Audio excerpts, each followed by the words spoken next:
Pasintabi po muna sa mga nanananghalian dahil maselan po ang susunod nating balita. Katawan po ng leader ng rebelding grupo nasa state of decomposition na ng matagpuan sa may Hinabangan, Samar. Kaugnay niyan, may kabuuan pang ulat ang Bombo Radio Tacloban. Patay na matagpuan ang katawan ng isang leader ng NPA sa gitna ng enkwentro ng 63rd Infantry Battalion at SRC Sesame sa Hinabangan, Samar. Kinilalang namatay na si Lupito Bukatkata alias Junio, residente ng Villarreal, Samar at sekretarya ng Sub-Regional Committee Sesame ng Eastern Visayas Regional Party Committee.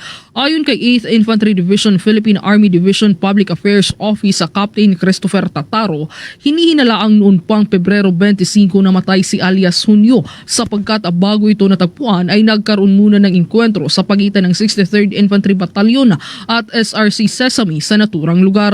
Subalit, isa lamang ang natagpuang bangkay noon at posibleng hindi ito agad nakita. Batay naman sa investigasyon na mayroon nang iniindang sakit si alias Junio bago pa man ito mamatay. Kung kaya't hinihintay muna nila ang resulta ng forensic examination upang malaman ang totoong ikinamatay nito. Sa ngayon, inuusisa pa nila ang kanilang forensics sapagkat na-turnover na nila ito sa Hinabangan Municipal Police Station para sa kaukulang proseso, dokumentasyon, forensic investigation at disposisyon sa katawan.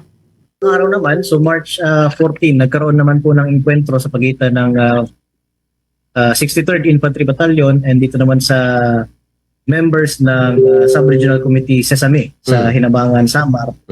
And during pursuit operations, doon po nila na-discover yung decomposing body nitong pinapaniwalaang CTG leader. Ang bahagi ng pagkikipagpanayam kay 8th Infantry Division na Philippine Army Division na Public Affairs Office Captain Christopher Tataro. Hinihintay pa rin nila kung may pamilyang kukuha sa bangkay at kung wala naman ay bibigyan pa rin ito ng maayos na libing. At iyan ang ulat mula dito sa impila ng Bombo Radio Tacloban. Ito si Bombo Ninya Magpili and this is Bombo Radio Philippines, the #1 and most trusted source of news and information, Basta Radio, Bombo